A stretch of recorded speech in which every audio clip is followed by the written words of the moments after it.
Keys to the Commonwealth, a podcast where we share the real stories of local community members who are using real estate to build personal wealth, along with tips and tricks from professionals across the industry. And now, your host, Landry Fields.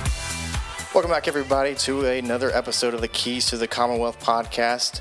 I am super excited for today's episode, tackling a little bit of a different subject than we've had on the show before, but one that's vital for those that may want to be real estate investors, but not necessarily have the 2 a.m. phone calls or a lot of the just headache that can come with dealing with tenants on a daily basis.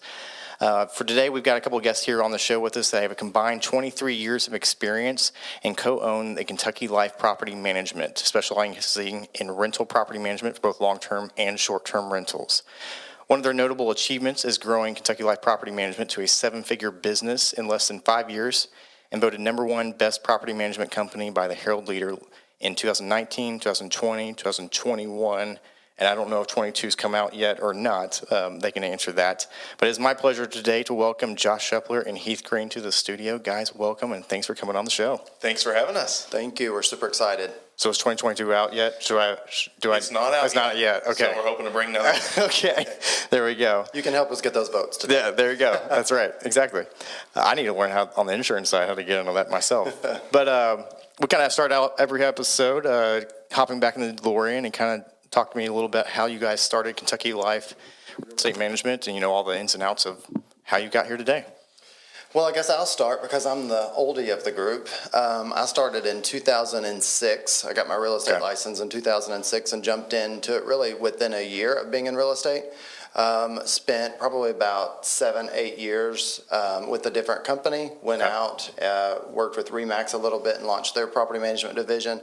And then a previous business partner and I, we decided that, look, we think we can do it on our own. Let's just go for it. And then we've had this, we dissolved that partnership about 6 years ago now. 2015? 14? Yeah. Okay. So, yeah, that's where we're at now. You also do a licensed realtor as well. We have a real estate team, yeah. Yeah. And then Heath, how about yourself? So I kind of got drug into property management. Okay. That's not fair. My family's always had rental property growing up. Yeah. So I've always been engulfed in it in some capacity. But was in marketing and kind of loved my job, but also was looking for something different. And then as we relaunched Kentucky Life Property Management, was helping Josh after hours and decided, why continue to do this when I could just do this on the day-to-day? Sure. So he ended up pulling me over to the dark side, I like to say, in 2017. So okay. Yeah. Which is a perfect time, especially as I know you guys have grown and changed. It's probably evolved, and maybe the short-term rental wasn't as big of a thing right now, but now obviously it's grown into a huge part of what you guys probably do, right? So talk about what all you guys offer at this point in stage. Yeah.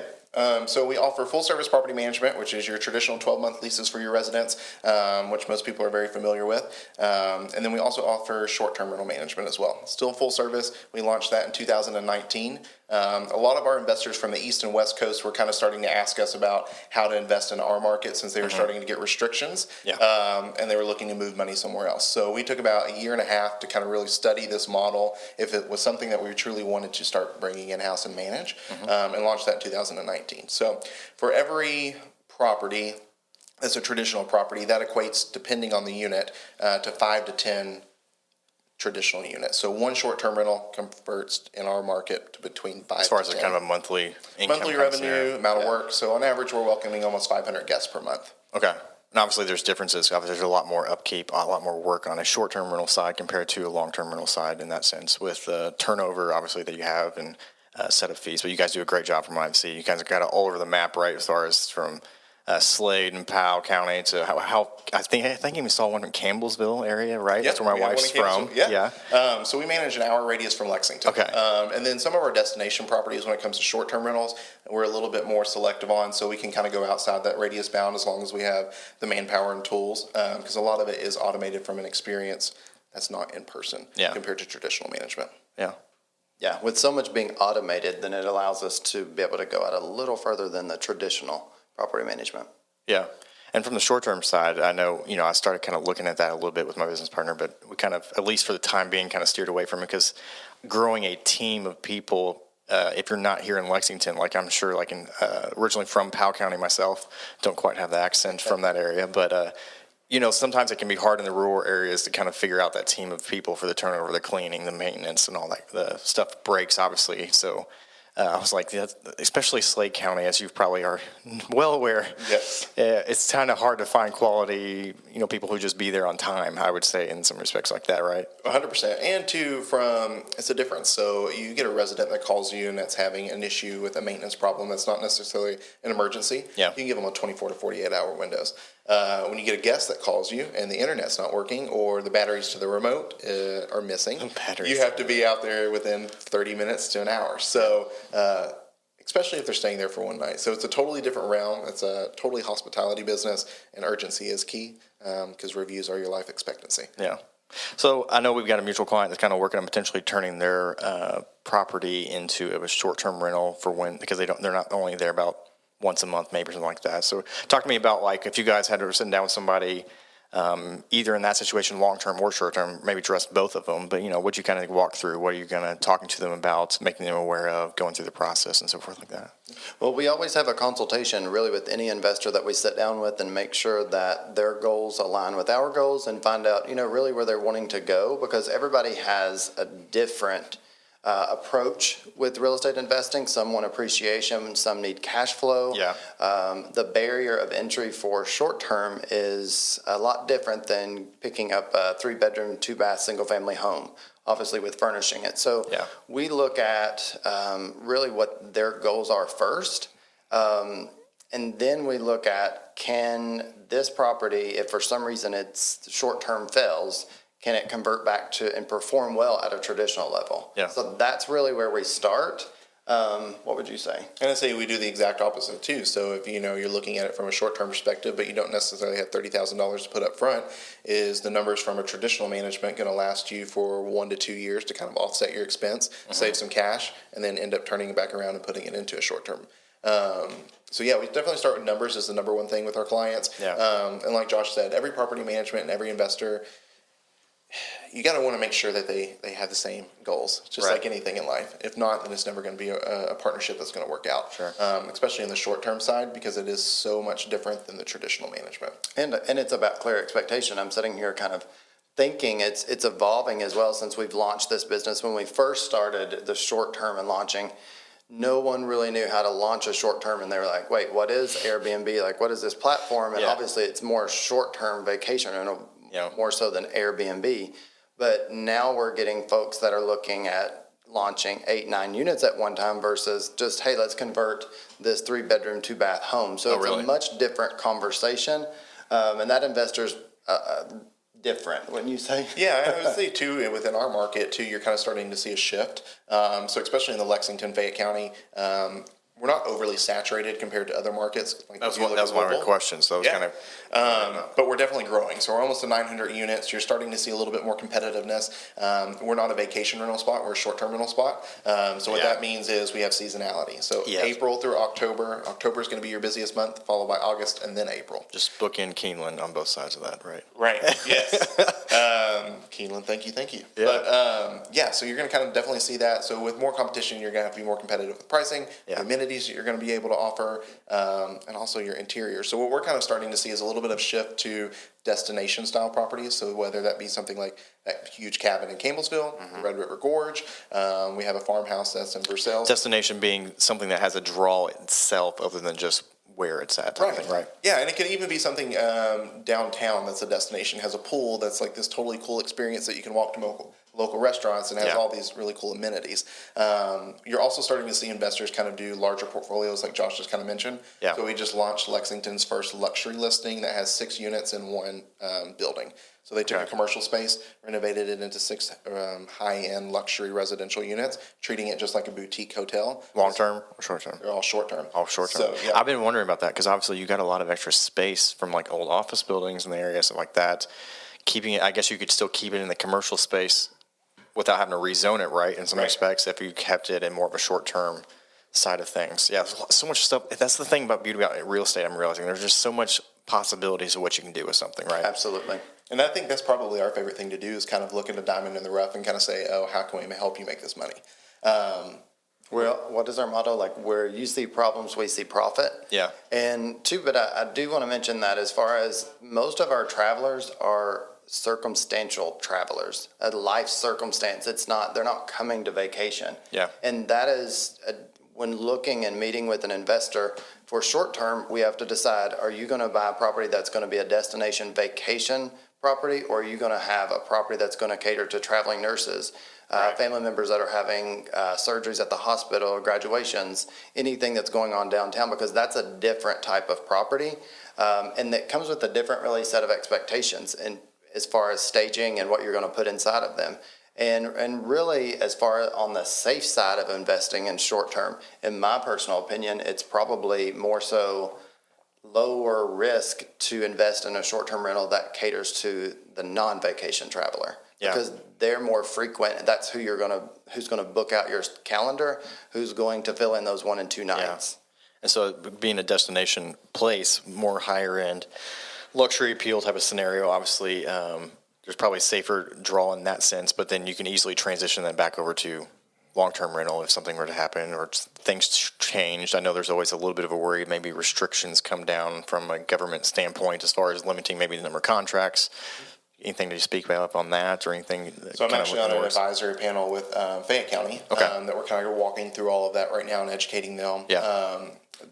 Restrictions, sometimes when people talk about that, they think of like the negative, like, oh my gosh, they're kind of like putting a cap on things. But in all honesty, it kind of helps. Yeah.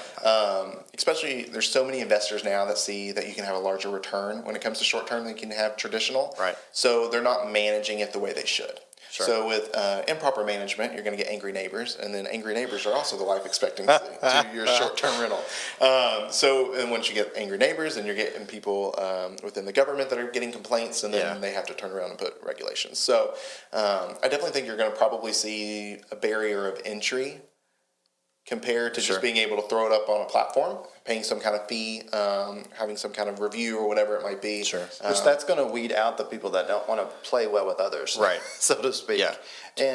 And two, I mean, we look at it as far as we've taken our short-term rentals and it's a mindset shift really, because we've taken our short-term rentals and consulted with our clients and we've cleaned them up, we've enhanced the property, and really it's appreciated the value in the entire neighborhood. Yeah. And most neighbors think it's going to do the opposite. I was going to say we have literally a street in Lexington that we've literally converted to short-term rentals right now. It made more sense from a purchasing standpoint and the amount of money that had to go into it to hold on to them and put them into a short-term rental for appreciation purposes. But that entire street has now cleaned up. And now neighbors have started to clean their properties up. You're seeing some of these bad rentals are kind of moving out, and people are now switching those to actual single-family homes. So it's definitely... Yeah, because when you think it versus traditional or short term, we're there every single week mowing the grass, making sure it's mulched, making sure it's manicured, making sure the shutters are perfect, and it's just absolutely perfect. Yeah. Long term side, the resident is mowing the lawn and may or may not mow it once or twice a month. You're right. They're not going to care that a shutter's falling off. So when you're looking at that aspect, we've heard the arguments for some people of like, oh, we would rather just be a traditional rental. Yeah. Well, with this, at least we're vetting every single guest that comes in and we're managing it every single week. The cleaners are there. There's eyes on it constantly. I'm sure I'd rather have a 1, maybe 2 night bad short-term rented neighbor side of things rather than a permanent 12-month one that's a pain in the butt. 100%. Right. Yeah. And most of our guests right now are traveling within a 300-mile radius. So they're a little bit more local to some circumstances. And you're kind of starting to see people that through COVID are traveling and staying in multiple places for longer term because their job is now virtual. So they're looking for new cities to move into. So has that changed as well with it seems like that's a big thing or could be a big thing if I can work anywhere. So why don't I just kind of go someplace to live for a month and then go to another place to live for a month and kind of almost travel and work at the same time? Yep. Is that kind of a unique thing you've seen it all? And our motto is live like a local, and everything that we do with our short-term rentals is putting back into that. And we've seen a lot of travelers that will come stay with us because they can work remotely, that they've never been able to work remotely, stay there, and then they're like, hey, wait, I need to stay another month. And then they eventually end up buying here. I mean, we had one owner who was staying in our properties who ended up buying an Airbnb, and he lives in Colorado. So he loved the area. So it's a concept that I think it's just a different world right now. Wasn't Powell County, Slade County area, wasn't that listed as one of the top 10 under the radar type of places? It was just named one of the top 3 places to invest in a short-term rental in the entire United States. Well, let's delete that part of this podcast and have it go. No, I'm just kidding. Currently leaving and going to buy property. Yeah. No, but that's the thing down there. I started looking down there, right? And it's just like, there's going to be a lot of, the return is really going to be the people who kind of bear with it, grit through all the challenges that come with that area right now. Obviously, that's going to change. We know that as that it develops out a little bit. No one wants it to be Gatlinburg, of course, but that's right. It can be so much more than it is right now, and it's such a beautiful area. 30, 40 minutes. It's so close. And it really doesn't have to be Gatlinburg to make money. Right. Make you money. So I think it's a hidden gem for sure, but I don't think it's as hidden now as it was even a year ago. Yeah. That's probably the number one question we get is what can we find at the gorge? Yeah. And really, you're not going to find anything unless you're door knocking. Yeah. Or you know someone. And you still want to be careful while door knocking down there. Absolutely, yeah. You never know what you're going to come across. Or you have to build. Yeah, that's true too. And be creative, because I think now it's a time where you're not going and just buying a cabin. Now we're looking and suggesting people they want a farmhouse. People don't want a rustic cabin 24/7. And then it's also shifted that they don't want, when you go, they don't want the bare toilet paper holder and the bare comforters, and they want all of these Instagrammable moments in these cabins, and it's a different type of experience. And we've been able to increase the nightly rate by offering a different type of decor to the properties. Yeah, because it's a different guest. Yeah, like Gatlinburg, obviously you just have to have bear. It just comes as a staple. I wish we could get away from it, but it's kind of like par for the course sometimes. But there you can kind of hopefully set a whole new standard of stage in some respects there. Right, because you're going to also have your guests that want that Gatlinburg experience with the bears and the wilderness and the rock climbing. But you're also getting people that are coming down from, let's say, like Columbus, Ohio. They're just wanting a quick getaway. Yeah. That want this kind of modern luxury but feel like they're in the middle of the woods, but have the convenience of Netflix and internet. So I think if you start catering towards that guest, which we kind of have started to do, your nightly rate's a lot higher. Yeah. Because they're willing to pay more. People are willing to pay for a better experience. Yeah. All day long. Like if we could just take, I know you're familiar with this, but the Hocking Hills area, and just do some more of that here. It's got to kill. Would probably be better than Hocking Hills as far as how well it does. I bet. I don't know. 100%. I'm sure you've noted that. Because we've just started the container cabins. Okay. And that's been incredibly. Yeah, we're getting ready to launch some container cabins. We're getting ready to launch some mini retro RVs. Okay. At an RV park. We have 2 clients that are building multiple units. It's going to end up being 25 cabins, and they're all going to vary in some kind of. Now, to that point, before I forget, do you guys work with is that a starting point sometimes? Talking to you all connecting somebody as far as even on new builds, as far as somebody to work with or something like that, because that can be a huge hassle. Obviously, it's I don't even know where to begin. I want to do this, but how do I do this? Let's talk about new build side of things. If you guys kind of connect or partner with people with that. Yeah, so we definitely do. Like you said earlier, up there it's a little bit harder. And then we were just I met a client the other day, and he was talking to a vendor up there, and they're 5 years out. And he was like, well, if you're 5 years out, I think you need to start adding a little bit more people to your team. But anyways, but yeah, so we can definitely help with that. And also walking through that we are getting ready to launch a consultation side of our business. So walking people through on hey, this is how you should design it out. This is your floor plan. This is what's going to give you the most bang for your buck. Right. These are the finishes that you should do. You don't have to necessarily go in and do X, Y, and Z, but if you do A, B, and C, you're going to still get the same results. So yes, we can kind of walk them through that entire process. We actually am working with 2 clients right now who are totally flipping in the interior of a property and exterior, turning it into a short-term, and guiding them through that entire experience.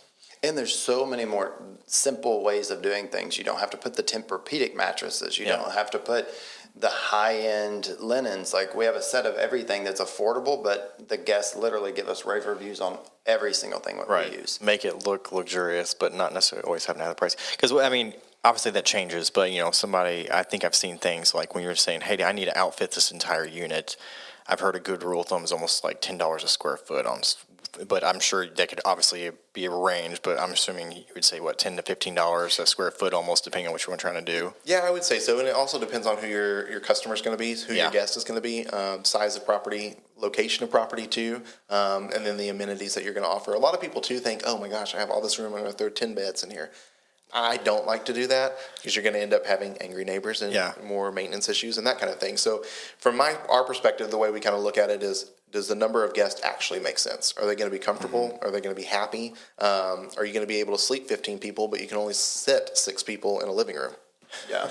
So. Let's talk to the stats about that. As far as people using short-term rentals, there's obviously a lot of stats as far as the average number of guests, average length of stay, different things like that. I know that people might not be aware of. Yeah. So if you kind of look at it in different areas, it just kind of depends. So for Fayette County, for example, our average occupancy fluctuates anywhere from 56 to 62%. Our average occupancy for the ones that we manage fluctuates from 62 to 72%. Within that perspective. I mean, for the most part, my rule of thumb is you should be making 2 to 3 times the amount of income as a traditional rental when it comes to short term. And your average occupancy for a 12-month span should at least be 15 days a month. If not, then something's probably not working. However, if you're... Sorry, repeat that last part. The average what? 15 days a month for your average occupancy. So about 50% every month. And then usually that's what the average number is 2 to 4 guests for the most part? So the average guest can definitely vary. So what we're averagely seeing is anywhere from 6 to 12 guests per property. Really? Mm-hmm. So we allow one-night minimums for most of our property because then that Monday through Thursday, when you have people coming in, you're able to fill that occupancy, which is extra money in your pocket. Because the guests are paying your cleaning fees. Yeah. And then typically weekends are either 1 to 2 night minimums depending on, and then most of our luxury or higher end properties are 2 night minimums at least.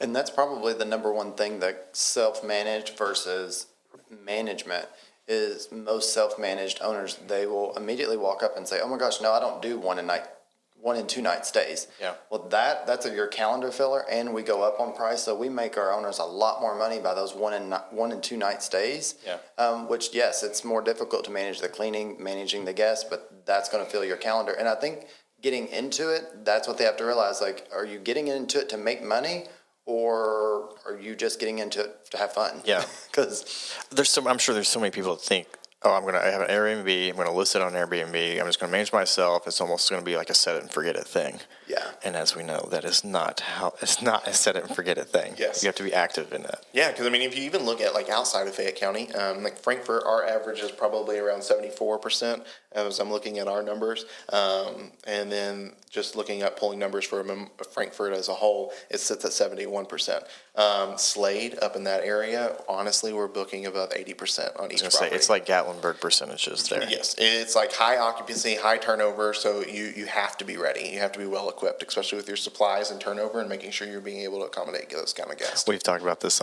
with some other guests that are investing down there in that area, but that's always the fun part too, as far as purchasing land or stuff like that, is you don't always know if the land you bought is actually the land that was legally allowed to be sold, you know?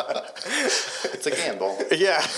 It's between this rock and this tree or creek, and you're like, the meets and bounds. Good night. You know. But you were talking about, owners managing, especially we're seeing a trend too, which now, 2 or 3 years later, there are a lot more owners who are moving towards trying to self-manage their Airbnb properties, because just like you said, they think it is, let me just put it on a platform, it's automated, it's going to do the booking, I just need a good cleaner. Yeah. Just like on the traditional side, we always sit down and say, look, we want you to try it on your own, because then you're going to be able to see like all the stages and all the value that we bring. But it's a very high touch point business. I think most people don't understand the middle piece of it, and that's the guest who checks in, that everything's not going to go correctly, and they're going to check in at 9 and 10 o'clock at night when you're sitting down for dinner. You don't answer your phone within minutes, sometimes seconds, and call them back within 5 minutes. Then your review is a 1-star. That's the life of your property. Yeah. And, because reviews are everything in short term, right? Reviews are everything. And just on the flip side, just the guests wanting a great experience and saying, where can we go shop at? Where can we go buy flowers? Where can we go have coffee? And they're going to ask you all those things during their stay, even if it's one night. Yeah. So they could be making you $150, but they've asked you 25 questions in one night. Like we put it in the guest experience book for a reason. I just need you to read the 100%. guest experience book, right? Yes. But guests you do don't not read it, do you? Yes, guests do not read. No matter how many times you tell them, they're still not going to listen. Yeah. And I think oftentimes too, they don't know the questions that they need before getting there. So they get to the property and they're like, wait a minute, we need to know where to go. You know, their kid falls and they're like, where can we go to the hospital at? Where can we go to the pharmacy at? It's just all these questions that you can't anticipate that they happen every single guest. Yeah, and you can't predict mechanical failure either. So all of a sudden the fridge goes out. Well, how are you going to handle those situations? So you have to have systems and tools to be able to combat any kind of issues that's going to come up that's going to be unexpected. And vendor partners who know and work with you, especially on the short-term side. On the traditional, our expectation is, okay, this is an emergency, this is a non-emergency on the weekends or after hours. With short-term, everything is an emergency. Yeah. And, I mean, it's our goal. We on Saturday, I think, one of the hottest days of the year so far, we had an HVAC company to one of our guests within 30 minutes. Wow. That's not normal. Yeah. But our companies and our vendor partners, they know and what we expect and what our guests expect, so they're willing to do that. But if you have 1 and 2 properties, it's going to be hard for you to give them the type of volume and build that relationship that the guest needs air pretty quickly. Or they're going to leave and go to a hotel. Yeah. They're not going to give you they're not going to give you a big window to make it right. Well, and that was the point I was going to bring up when you say go to a hotel. I mean, that I think is the key difference between long-term and short-term. Long-term, it really is a little bit more set it and forget it if you're trying to self-manage, whereas short-term, you are now a hospitality hotel as far as the way you have to think of that experience and what you're doing there. Well, certainly. I mean, even if it comes down to the verbiage and how you articulate your responses to people. You would say, oh, I don't think I'm coming off this way, but to them, that no battery in a remote or no internet is life crucial. Right. So you have to come to it from a place of contribution and compassion. So, and I think there are a lot of amazing, smart, great investors who are incredible with numbers and like, I know this property is going to perform, it's going to do this. But they're not great at experience. They're not great at hospitality. They're not great at objection handling and staying calm in the moment when a guest is saying, I need this and I need that, or just thinking about how to create an elevated experience. And what we've seen too is it's truly like managing small hotels all over town. And yes, there are different hotels. You have a Four Seasons, you have a Budget Inn or whatever. And there's always going to be different types of residents that are going to those places, but really just trying to cater to a more elevated experience, I think. And to that point, I mean, maybe you all, because you both grew up in Lexington area or somewhere in Central Kentucky, I assume, in some respects. I mean, I know when I was a kid and stuff like that, it's like, obviously, people didn't go downtown when we were growing up, right? Like in the 90s when I was growing up, you know, unless you were going to a UK basketball game, you just didn't really go downtown. At the same time, I was like, it took me traveling outside the state of Kentucky, which I know I've said on the podcast before, to really appreciate what Kentucky had. And now I'm like excited for people to come to Kentucky. I'm like, there's all this stuff we can do. Whereas before, I think, you know, when I was just out of college, I mean, like, I don't know. You're coming to town, like, I don't know what we can go do, or I would show you. But talk a little bit more about that, how Kentucky has evolved, I think, over the last kind of 10, 20 years as far as the draw to, you know, there's also obviously horses and bourbon, but it's become so much more than that in a lot of ways.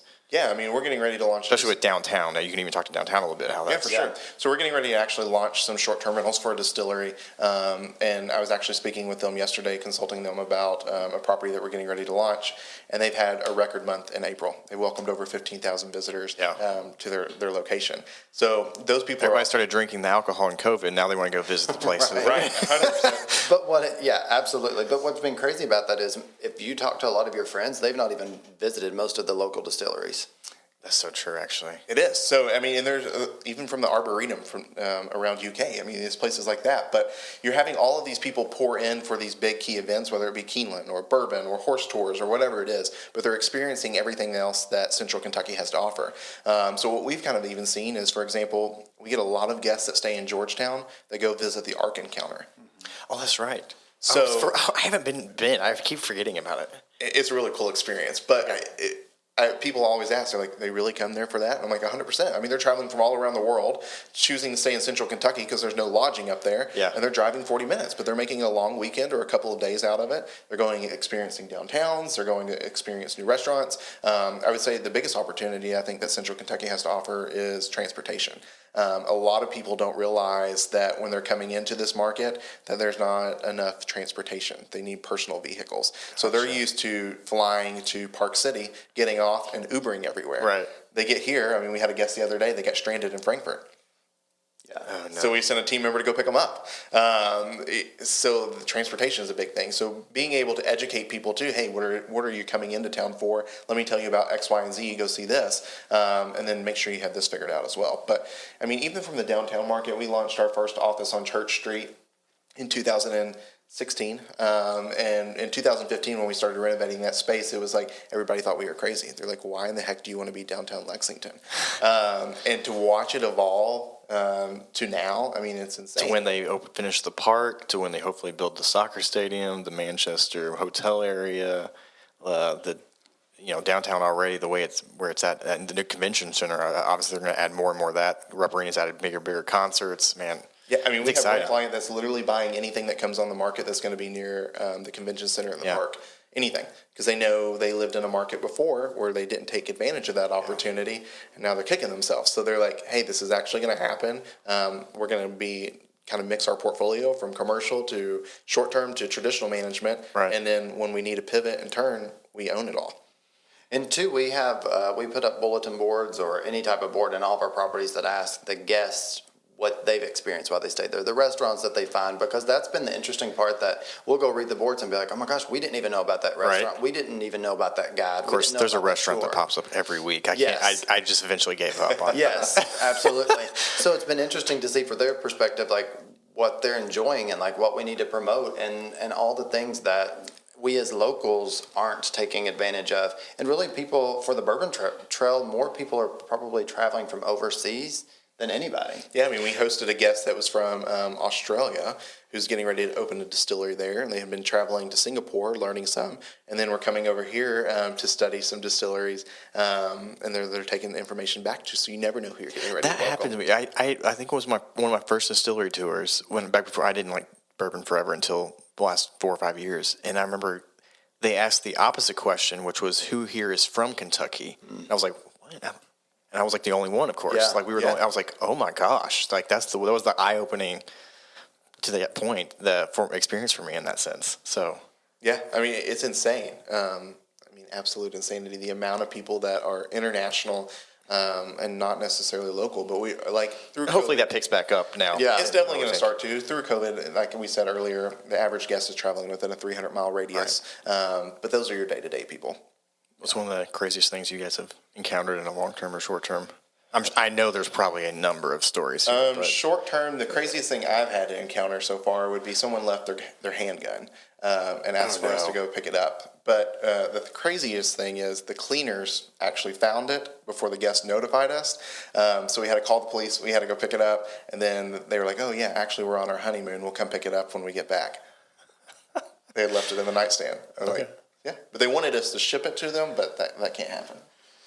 Oh gosh! Add the label Lexington, one of the safer cities in America, maybe, which it is. But We've the craziest thing on traditional side, like we could literally have a reality show. Oh, that's like Emmy, Grammy, or no Grammy singing, whatever, Oscar nominated.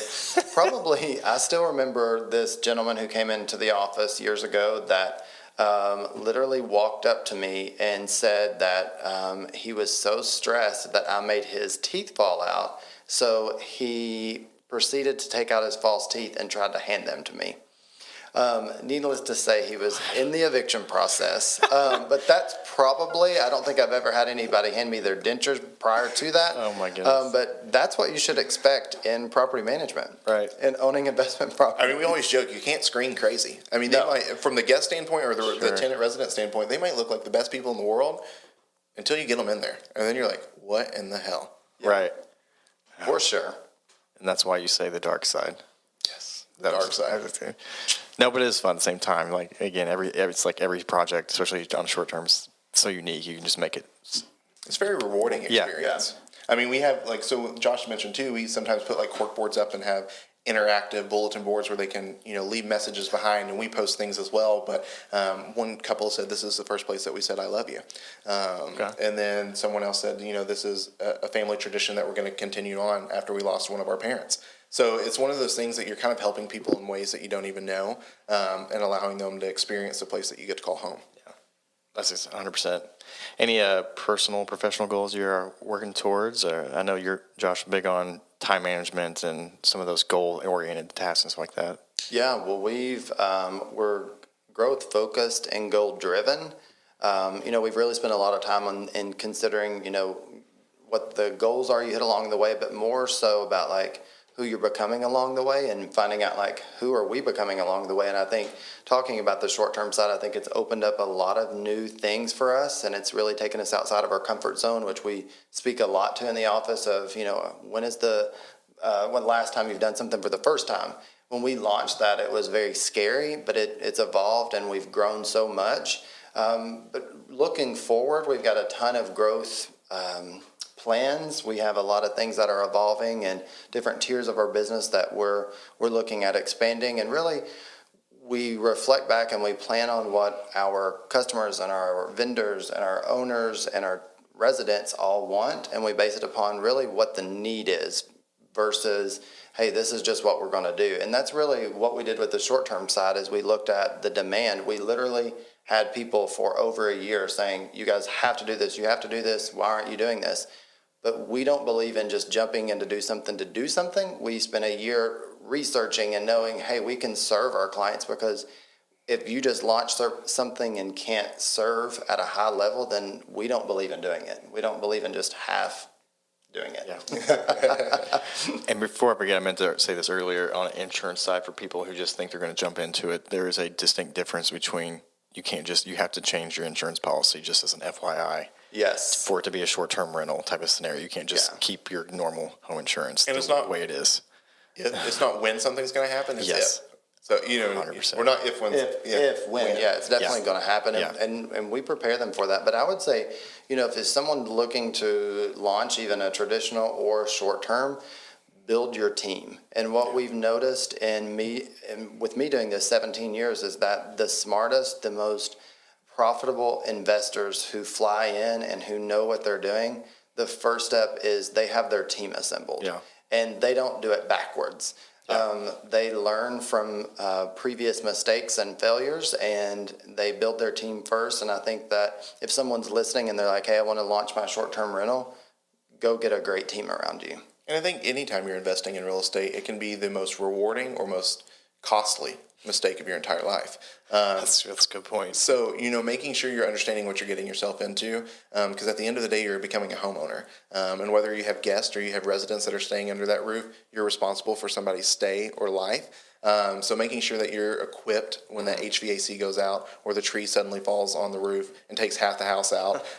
Are you going to be able to withstand the trials and tribulations of owning real estate? Yeah, and success leaves clues, and so does failure. So go and be around people who have done it before.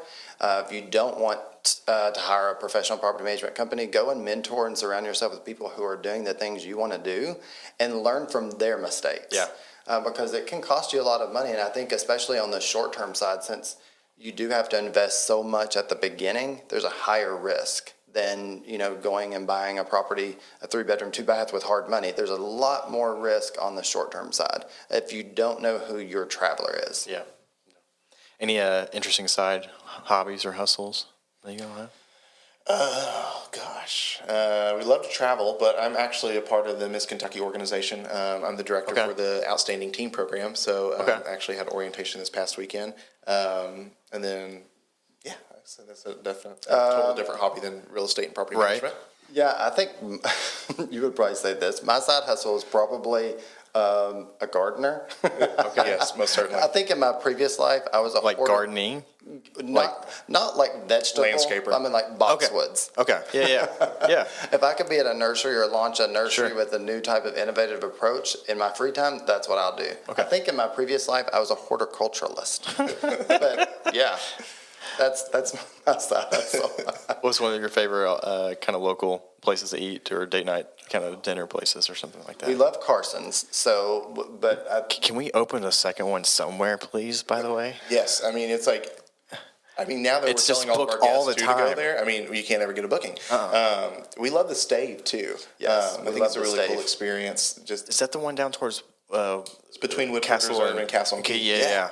I keep seeing it. I haven't been out there yet. I need to get out there. Yeah, there's a creek, so you can go eat Yeah. on the deck by the creek, and it's really serene and super cool. Music so. a lot of times, I think, Yeah. right? Okay. Yeah, and they're bringing in, I just spoke to her the other night, and they're bringing in a lot of different food trucks and having different theme nights as well, just Nice. kind of offering a different experience for people. And then a really cool experience that we got to experience this year was at the apiary. It was the Hive. I guess like totally blanking out of it right now, but they do these lavish dinners for experience. Oh, I have seen that. It's like Yes. a one night off, like experience dinner thing. I highly recommend it. I mean, it was probably one of the best experiences from a cuisine aspect that I've ever had.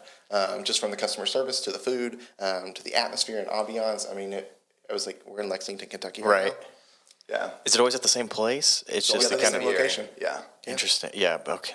I have seen that now. And What's we- it called again? The apiary. Apiary. That's Yeah. right. And we have to, we love Minglewood and Oscar Diggs, which are below us on Limestone. They're Yeah. incredible. I think we eat them every other day, but we love them. Yep. Yeah, our little block between like Coeur d'Alema and those Lucy restaurants, Brown and Lucy for Brown's. coffee. I mean, we're there probably a little too. Because you guys are right across from the courthouse area, or close to Yeah. it, I think, right? Yeah, and on Church Street. And I can't believe you haven't said Coeur d'Alema. I just did. You did. Oh, okay. Okay, Yeah. Coeur d'Alema. Okay. Yeah. Yeah, because Heath You is just there did. literally like every day. Simply Pear Margarita all the way. There you This go. is true. There you go. Last question. We'll kind of wrap up here. And, is anyone interested in either long-term management or maybe they're short-term, maybe they're just done trying to manage a short-term rental or thinking about investing in short-term rental? How can they get a hold of you all to kind of talk about those next steps? Yeah, they can directly reach out to us. Our office telephone number is 859-309-9648. They can follow us on social media at The Kentucky Life. Reach out to us there. Or personally email us, either Josh or I, at Heath or Josh at Kentucky spelled out, then Life, L-I-F-E, Homes, HOMES.com. Yes. Anything Or else, Josh? info at Kentucky Life Homes. There you go. We have a lot of ways you can get a hold of us. As you can tell, we Yeah. love talking about the business. We like consulting, so we would love to speak to you if you're even considering purchasing or investing or transitioning a long-term to a short-term. There you go. Josh, Heath, guys, thanks for coming on the show today. Thanks to everybody for listening. We'll see you all back here next week on the next episode of the Keys to the Commonwealth podcast. Thanks again, guys. Thank you. To learn more about this podcast, visit our page at keystothecommonwealth.com. To connect with Landry regarding insuring your investment portfolio, email Landry at novainsuranceGroup.com or call 859-687-2004.